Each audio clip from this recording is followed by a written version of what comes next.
Here is my YZ250F after I put my new LED lights. Right here we have the switch to the LED lights that I've installed, and I'm going to turn them on.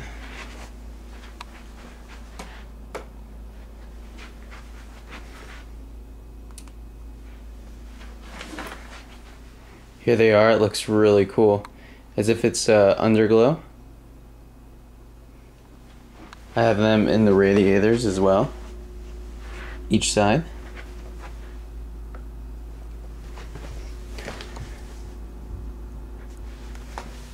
And then I have them on the back wheel.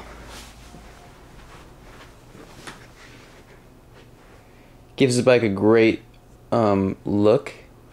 Even during an overcast day, it's pretty bright and you can see it. I wanted to do something unique, so here is my YZ250F.